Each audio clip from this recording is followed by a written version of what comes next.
అందరికీ నమస్కారం అండి. మొన్న మన చోడవరం సబ్ జైల్ అనకాపల్లి జిల్లాలో ఒక జైల్ బ్రేక్ మనకి రిపోర్ట్ అయింది. 5th తారీఖున 4 PM రెండు రిమాండ్ ప్రిజనర్స్ ఇద్దరు, ఒక నక్క రవికుమార్ అండ్ సెకండ్ బెజవాడ రాము, వాళ్ళు చోడవరం సబ్ జైల్ నుంచి ఒక పాడుకోవడానికి ఒక ప్లాన్ చేసుకున్నాడు. అందులో హెడ్ వార్డెన్ వత్స వీరరాజుకి ఐరన్ హ్యామర్తో తల మీద కొట్టేసి కీస్ తీసుకుని మెయిన్ గేట్ ఓపెన్ చేసేసి అక్కడ నుంచి వెళ్ళిపోయారు. అదే ఇన్ఫర్మేషన్ వచ్చిన తర్వాత మన అనకాపల్లి డిస్ట్రిక్ట్ పోలీసు వెంటనే రియాక్ట్ అయ్యి అక్కడ సీన్ విజిట్ చేయడం జరిగింది. నేను కూడా పర్సనల్గానే విజిట్ చేశాము. అక్కడ మన సీసీటీవీ కెమెరా చూసుకుంటే ఇది అన్నీ మనకి బయటకి తెలిసింది. తర్వాత మనం మల్టిపుల్ టీమ్స్ ఫామ్ చేసి నియర్ బై డిస్ట్రిక్ట్స్కి కూడా ఇన్ఫామ్ చేయడం జరిగింది. రేడియో మెసేజెస్ కూడా త్వరగానే ఫ్లాష్ చేయడం జరిగింది. At the same time CCTV cameras కూడా వెరిఫై చేసి మనం 1 by 1 వాళ్ళకి మూవ్మెంట్ ట్రాక్ చేయడం జరిగింది. నిన్న సాయంత్రం 6 PM Visakhapatnam task force under the able guidance of CP Visakhapatnam sir ఇద్దరు అక్యూజ్ని Gollalapalem junction SBI area Visakhapatnam city ఏరియాలోనే పట్టుకోవడం జరిగింది. మనకి ఇన్ఫర్మేషన్ వచ్చిన తర్వాత Chodavaram CI along with their team immediately Visakhapatnam సిటీకి వెళ్ళిన తర్వాత వాళ్ళ కస్టడీలోనే తీసుకుని చోడవరం పోలీస్ స్టేషన్కి తీసుకువచ్చారు. వాళ్ళు కన్ఫెషన్ ఆన్ ఇంటరగేషన్లో మనకి మొత్తం ప్లాన్ ఆఫ్ యాక్షన్ అండ్ ఎలా ప్లానింగ్ చేసుకున్నారు అది తెలిసింది. ఇందులో ముఖ్యంగా ఏమంటే ఇంకా ఒక రిమాండ్ ప్రిజనర్ చోడవరం సబ్ జైల్లోనే ఉన్నారు. అతని పేరు ఏకా స్వామి. రీసెంట్గానే రావికామతం పోలీస్ స్టేషన్లో 307 కేసులోనే ముద్దయి.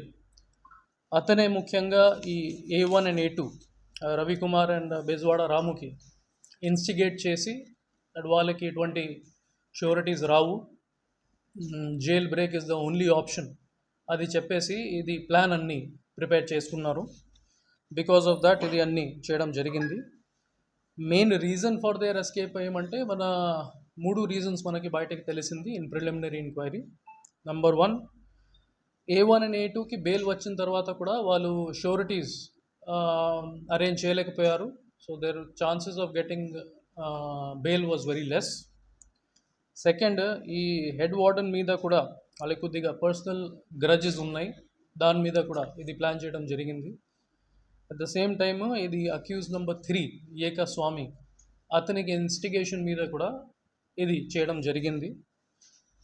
ఈ అక్కడ నుంచి పారిపోయిన తర్వాత వాళ్ళు నడిచి పరిగెత్తి కొత్తూరు జంక్షన్, శివాలయం ఆర్చ్, PS పాలెం రూట్ నుంచి ఒకటి బస్ తీసుకుని విశాఖపట్నం సిటీకి వచ్చారు. అప్పుడు మనకి ఫర్దర్ ఎంక్వైరీలో వాళ్ళు గొల్లలపాలెం జంక్షన్లోనే దొరికారు. So in this entire episode both accused plus instigator మనం ఐడెంటిఫై చేయడం జరిగింది, వాళ్ళకి పట్టుకోవడం జరిగింది. It is a testament to professionalism of Anakapalli district police as well as AP police that ఈ విధంగా కేసెస్లో కూడా మన 24 hours లోపల వాళ్ళకి పట్టుకోవడం జరిగింది. ఇందులో ఎటువంటి negligence by sub jail staff or authorities ఏదైనా ఉంటే దానికి సంబంధించి ఒక ఇంటర్నల్ ఎంక్వైరీ కూడా జరుగుతూ ఉన్నాయి. ఈరోజు జైలర్ గారు కూడా మన దగ్గర ఉన్నారు. ఆల్రెడీ రిపోర్ట్ పంపించడం జరిగింది. దాని మీద ఫర్దర్ యాక్షన్, ఫర్దర్ ఇన్పుట్స్ ఏదైనా ఉంటే అప్పుడు మనం మీడియా ఫ్రెండ్స్కి ఇన్ఫార్మ్ చేస్తాము. ఫర్ దిస్ అదే అండి, ఏదైనా నెగ్లిజెన్స్ ఉంటే దాని మీద ఇంటర్నల్ ఎంక్వైరీ అవుతుంది యాజ్ పర్ ప్రాసెస్. సో అది జైల్ డిపార్ట్మెంట్ వాళ్ళు ఇంటర్నల్ ఎంక్వైరీ చేసుకుని ఇమీడియట్లీ DIG ఆఫీస్ పంపిస్తారు. దాని మీద ఫర్దర్ ఎంక్వైరీ చేసి ఏదైనా యాక్షన్ తీసుకోవాలి, డిపార్ట్మెంటల్ యాక్షన్ తీసుకోవాలి. విదిన్ 1 or 2 days మనకి బయట తెలుస్తుంది. అప్పుడు మనం మీడియాకి ఇన్ఫార్మ్ చేస్తాం ఎగ్జాక్ట్ నెగ్లిజెన్స్ ఎలా జరిగింది, ఏం జరిగింది, what we should do to ensure that similar incidents does not happen any time else. దాని మీద కూడా మనం ఆలోచించాలి.